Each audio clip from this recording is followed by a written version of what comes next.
Hey, what is up everyone? It's Kaz here. Today I'm gonna react to the video called 11 Things Not to Do in Japan.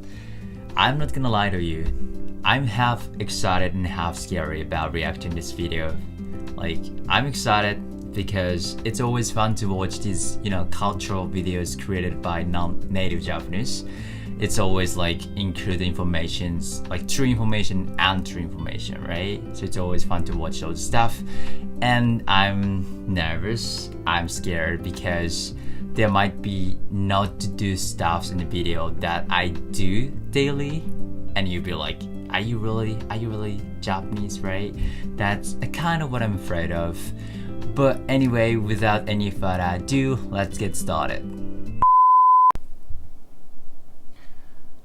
Alright, I'm gonna put my earphones on. Okay, then, okay, 3, 2, 1, go.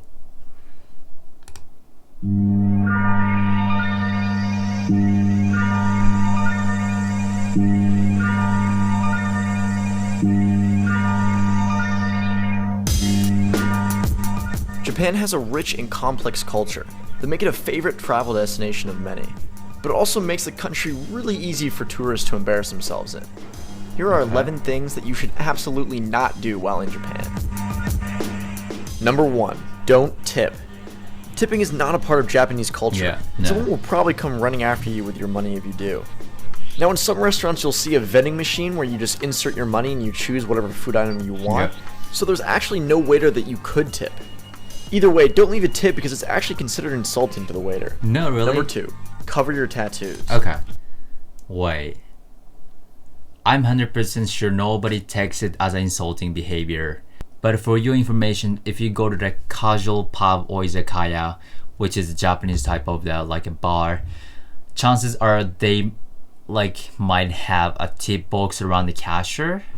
Or you could even ask the servers, the bartenders, hey, I do really have good time tonight, so can I buy you a drink? Or stuff like that. That's also the one common way that Japanese people usually do when they want to show appreciation to the servers and bartenders. And what I mean by casual bar or izakaya is where you could have a lot of chat with servers or bartenders while they're working. Maybe just picture. Even though they might not be allowed to drink while they're working, I think it's always nice to offer, especially if you want to show their appreciation. Alright, let's move on. Tattoos in Japan are generally associated with criminals and yakuza. Because of this, tattoos are frowned upon in Japanese society, and most pools and bathhouses bar anyone with a tattoo from entering. Number 3, don't. Wait, I said it right, but not necessarily right. I mean,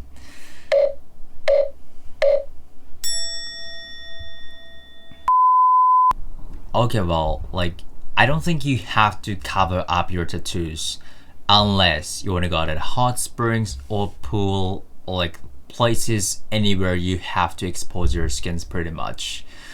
We don't associate any tattoos with yakuza. We associate Japanese style tattoos called wabori or irezumi with the yakuza. So,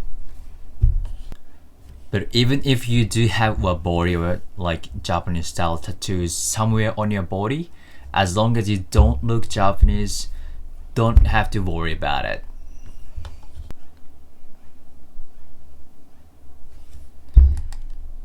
Hand cash to cashiers. Now this may seem like a contradictory statement, but in Japan, almost every convenience store will use a tray that you're supposed to place the money on. I've never noticed.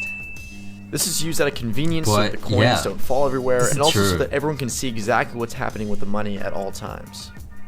Yeah, interesting. Number 4, Japanese only restaurants. Now this may seem kind of crazy, but some Japanese restaurants will not allow any foreigners into their establishments. No. That is because while the Japanese can be very friendly and welcoming, there are some aspects of their culture that make them a little xenophobic. That's absolutely There's really no way to tell whether or not a restaurant is Japanese only, but you'll know pretty quickly as soon as you walk in. Usually what happens is a waiter will wave his or her hands no, they'll be told to leave, or any combination of those. No way. Number 5. Okay. This is absolutely the wrong informations. 100% sure or 1000% sure. But in his defense, probably I'm guessing he's talking about like small izakaya or small restaurants that only local people knows.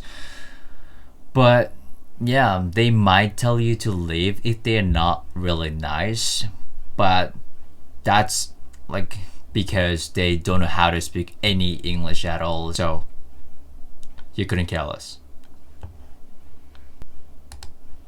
5. Don't talk on trains. Yeah. The volume of your voice is extremely important in Japan. I think this is as pretty everyone is hyper-aware and famous, very respectful known when they share their rules. space with others.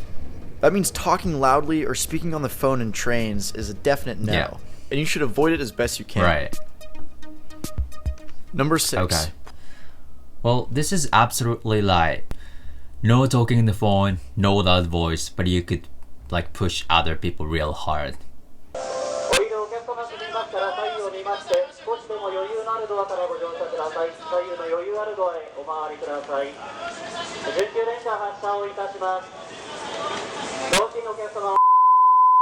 But anyway, like any jokes aside, when you talk with somebody on the train, you should use inside voice, or should I say, train side voice.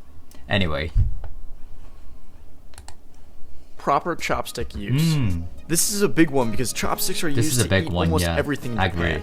The main things not to do with your chopsticks are not to eat directly from common dishes. Always take the food and put it on your plate first and then eat it. Don't point chopsticks at people as is considered very rude. Yeah. Don't cross them and don't leave them sticking out of a rice bowl as that is part of funeral ceremonies. And don't rub your chopsticks together after you break them apart because that's rude and disrespectful to the chef. By assuming he purchases poor quality chopsticks. Wait. That sounds weird.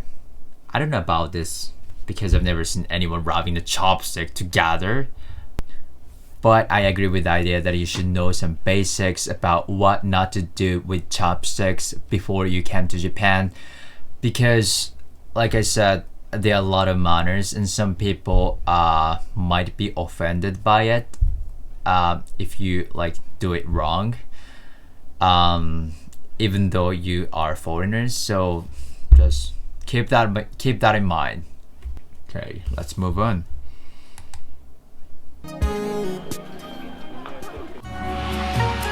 Number 7. Don't wear shoes in the house. Absolutely. Like most people, the course. Japanese don't want the dirt from outside getting in the house. They take it one step further though and provide slippers and shoe cubbies at the front door. Even some restaurants will ask customers to take their shoes off before coming inside. Right. Number 8. Drinking etiquette.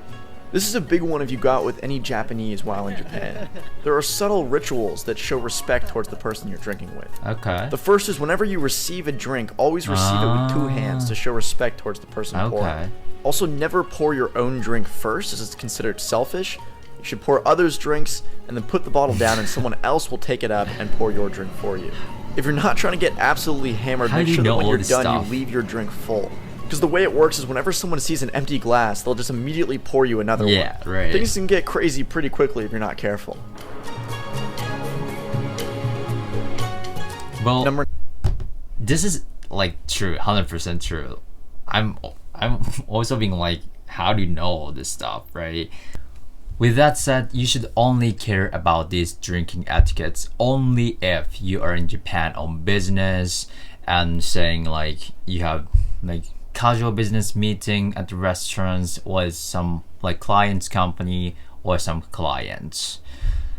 But yeah, other than that, you don't have to care. You don't have to take it seriously. Yeah, no need for concern. Let's move on. Number 9. How not to eat sushi. Fish have been the central part of the Japanese diet for centuries, and they've developed tons of different ways to better enjoy the fish. So it's not a bad idea to get to know some of them. The first mistake that most people make is ordering a bunch of sushi at once, instead of a little bit at a time, which they recommend. It's because the temperature of the fish actually matters.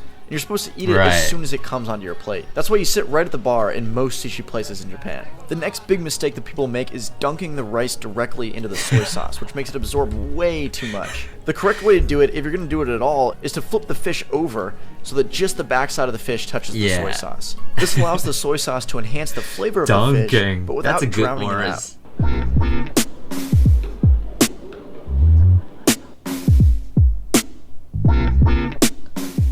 Number 10. Well, this is hilarious, but this is also right.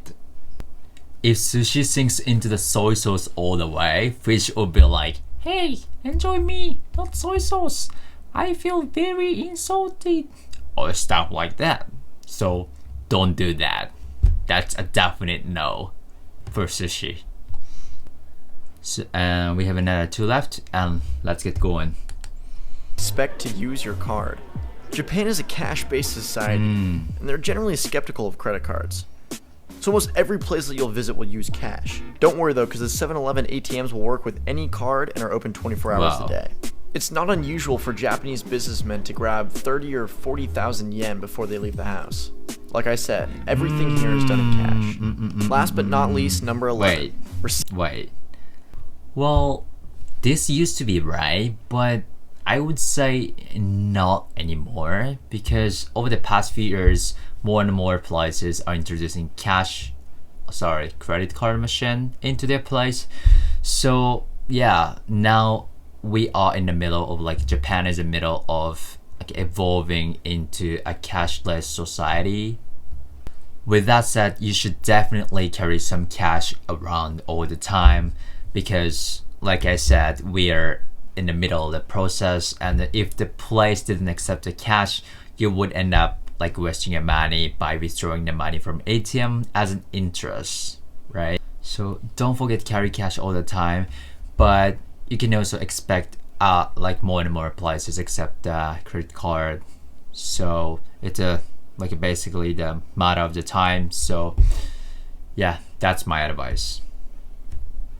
Okay, last things. Receiving business cards. This is another good one if you plan on meeting people while in Japan. When exchanging business cards, always receive the card with 2 hands and study it carefully before putting it away. Don't shove it into your back pocket carelessly, as it may be interpreted as being rude. It's best to carefully place it into your wallet to show that you respect them and the business they work for.